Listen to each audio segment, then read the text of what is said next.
বসন্ত নয়, আমার দরজায় প্রথম কড়া নেড়েছিল অবহেলা।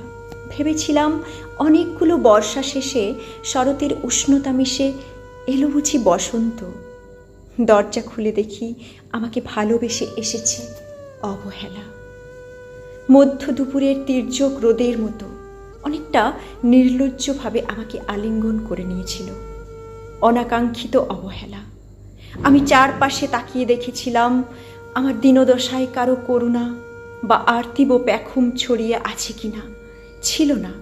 বৃষ্টিহীন জনপদে খড়খড়ে রোদ যেমন দস্যুর মতো অদমনীয়, তেমনি অবহেলাও আমাকে আগলে রেখেছিল নির্মোহ, নিঃসংকোচিত। আমি অবহেলাকে পিছনে ফেলে একবার ভোঁ দৌড় দিয়ে এগিয়ে গিয়েছিলাম। তখন দেখি আমার সামনে কলহাস্যে দাঁড়িয়েছে উপেক্ষা। উপেক্ষার সঙ্গেও একবার কানামাছি খেলে এগিয়ে গিয়েছিলাম। তোমাদের কোলাহল মুখর আনন্দ সভায় কি মিলেছিল? ঠোঁট উল্টানো ভৎসনা আর অভিশপ্ত অনুরার মতো একতাল অবজ্ঞা। তাও সয়ে গিয়েছিল একটা সময়।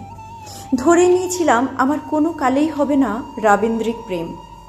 তোমাদের জয়গানে করতালিতে নত জানু থেকেছিল আমার চাপা আক্ষেপ লজ্জা। বুঝে গিয়েছিলাম জীবনানন্দময় স্বপ্ন আমাকে ছোবে না। জয়নুলের রং নিয়ে কল্পনার ব্যাসাতি, হারানো দিনের গানের ঐন্দ্রালিক তন্ময়তা, বা ফুল, পাখি, নদী কাব্যালাপে কারা মশগুল হলো। এ নিয়ে কৌতূহল দেখাবার দুঃসাহস আমি দেখাইনি কখনো। এত কিছু নেই জেনেও নজরুলের মতো বিদ্রোহী হব, সেই অমিত শক্তিও আমার ছিল না। মেনে নেওয়ার বিনয়টুকু ছাড়া আসলে আমার কিছুই ছিল না। শুধু ছিল অবহেলা, উপেক্ষা আর অবজ্ঞা। হ্যাঁ, একবার তুমি বা তোমরা যেন দয়া করে বাঁকা চোখে তাকিয়েছিলে আমার দিকে। তাচ্ছিল্য নয়, একটু মায়াই যেন ছিল। হতে পারে কাঁপা আবেগও মিশ্রিত ছিল তোমার দৃষ্টিতে। ওইটুকুই আমার যা পাওয়া। আমি ঝরে যাওয়া পাতা, তুমি ছিলে আকস্মিক দমকা হাওয়া। তারপরও অবহেলার চাদর ছাড়িয়ে, উপেক্ষার দেওয়াল ডিঙিয়ে ও অবজ্ঞার লাল দাগ মুছে জীবনের কোনো সীমারেখা ভাঙতে পারিনি আমি।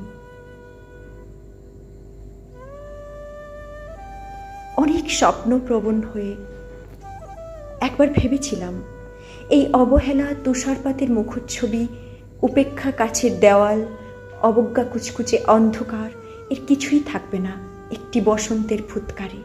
একটি ঝলমলে পোশাক গায়ে জড়িয়ে, হাতের মুঠোয় বসন্ত নিয়ে অন্তত একটি সন্ধ্যাকে উজ্জ্বল করে নেব।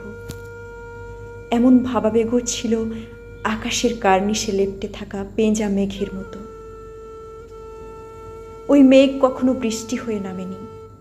তোমার বা তোমাদের নাগরিক কোলাহল কখনো থামেনি। অর্ধেক জীবন ফেলে এসে দেখি অনেক কিছু বদলে গেছে। সে কি?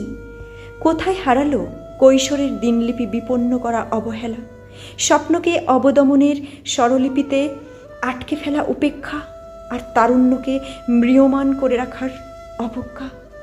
ওরা আমাকে চোখ রাঙাতে পারে না ঠিক, তবে এখনো পোড় খাওয়া দিন বড্ড রঙিন। আমি আজ সমুদ্র জলে হাত রেখে বলে দিতে পারি কোন ঢেউয়ে ভেসে বেড়াচ্ছে তোমাদের গোপন অশ্রুকণা। আকাশ পানে তাকিয়ে বুঝতে পারি কার দীর্ঘশ্বাসে ঝরে পড়ছে নক্ষত্র। এমনকি তুমি যে সম্রাজ্ঞীর বেশের আড়ালে মিহিন কষ্ট চেপে হয়েছ লাবণ্যময়ী পাষাণ, পাথর, এটাও দেখতে পায় অন্তর্দৃষ্টি দিয়ে। আমি জানি দীর্ঘশ্বাসে ভরা এই আখ্যান যদি পেত কবিতার রূপ, সেই অবহেলা হতো বসন্ত স্বরূপ।